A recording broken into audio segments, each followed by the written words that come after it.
breaking news that I started the show with before, guys.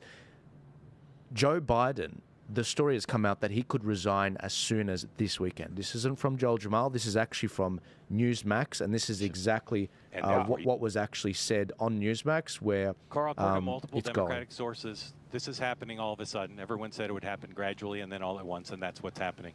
According to my sources, President Biden has agreed to step down as the Democratic nominee.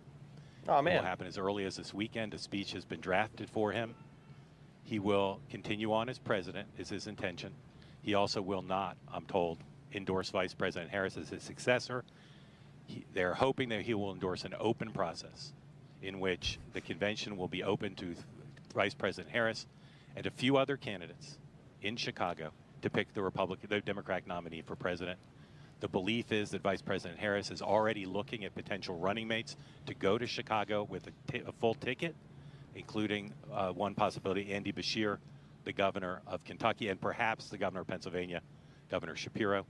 Other possible candidates who are being talked about include Gavin Newsom, the governor of California, perhaps Gretchen Whitmer, and again, the vice president running. On the first ballot, the regular delegates would be allowed to vote under this agreement that's being talked about amongst the president and high-level Democratic officials. The regular delegates would vote on the first ballot. If there is no winner on the first ballot, the so-called super delegates would be allowed to vote on the subsequent ballot. This decision was reached, I'm told, all of a sudden because of the high-level pressure from Nancy Pelosi, Barack Obama, and others, and as well as the decision of many of President Biden's top aides that there was no path forward for him, that he would not be able to win this election, win the general election, and therefore he's stepping in. John, can you explain your not only your take, but this whole superdelegates thing, which I think the audience would appreciate? So that clip we just saw was on Newsmax. Newsmax is to the right of Fox News in America. Now, why would they have this big breaking news? Well, I'll tell you why. The speaker was Mark Halperin. Mark Halperin used to be a really big deal at the Washington Post, which is very much part of the liberal establishment. And he got Me Too'd out of the Washington Post, so he's ended up on Newsmax. So the point of that story is to say, what he says is, I think we can probably bank it. It's probably factual. That means Biden's gone this weekend. Now, he might have a change of mind because, Joe and Hunter and Jill might change their mind. But it's looking... Look, when I went to bed last night, to put the favourite to be to put $1 on Joe Biden to be the Democratic nominee paid about $1.35. I wake up this morning, $1 on Joe Biden to be the Democratic nominee now pays $8. So that basically tells you it's over and out for Joe Biden. Now, Joel asked about what the superdelegates are. So in about a month, 3 weeks, we have the Democratic National Convention. Yeah. 19th to the 22nd of August, which we'll be covering.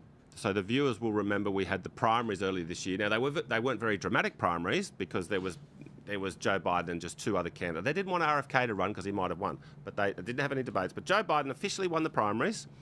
And all those, what those primaries actually really are is they are an election in every state, in the Democratic Party in every state, to say who are our delegates to go to the National Convention. And they all voted for pro-Biden people to go to the convention. Okay. Now, but the superdelegates are people who aren't elected to the convention. They are people who get a free pass there. People like governors, former presidents, sitting senators. I think there's a large number of them. I think it's about sort of 700 out of about 4,000 delegates.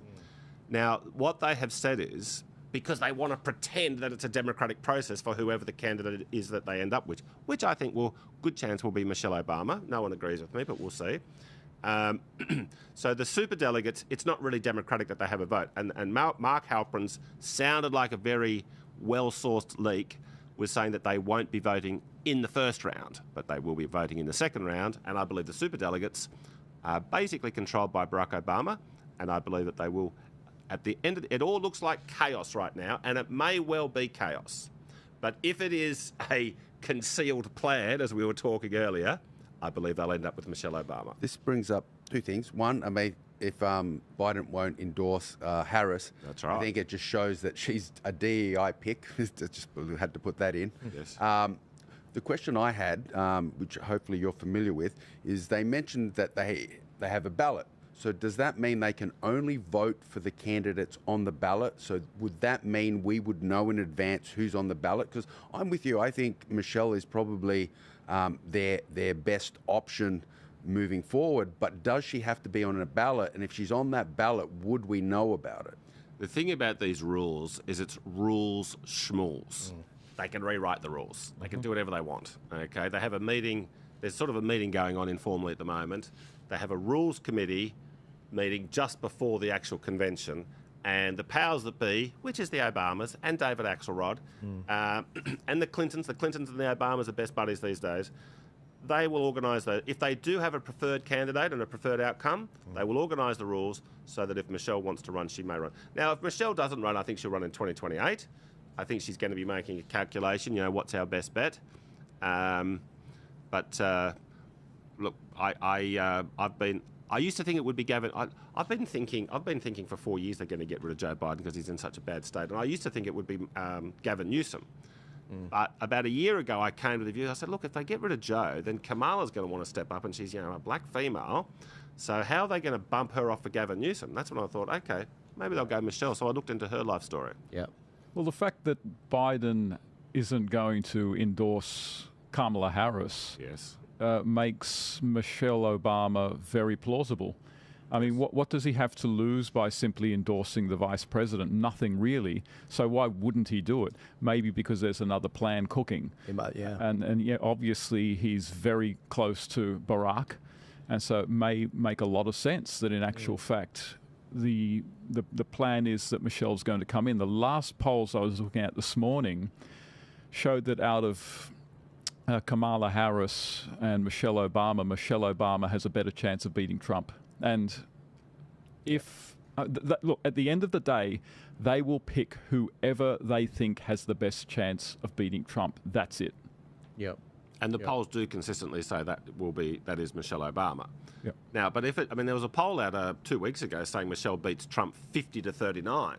But that poll today that you mentioned showed Michelle's in the best position, but I think she's still only level with Trump. Yeah. So she's just there's not much polling on Michelle. Yeah. If it's 50-50, the polling, I don't think Michelle will jump in. Barack's going to say to her, look, Michelle, if you run and lose, Trump's going to be able to walk around saying, I beat the Clintons and I've now beaten the Obamas. Yeah. So I think Michelle will run if it's looking likely that she'll win. Yeah. Can I just quickly say, in the time that we've been talking since I said everyone go to X, it's doubled. There's 400 people on X now. Right. Guys, if you're on the other platforms, come to X. There's 1,000 of you on the other platforms watching live right now.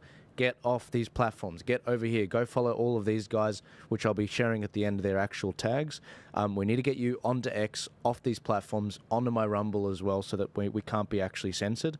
But I just want to say a huge thank you to you. What we're waiting for right now is I've got an eye right now. If we can bring up just the image, we're listening to. I'm watching all of these dancers in Milwaukee, just basically this whole time waiting for Trump to come out.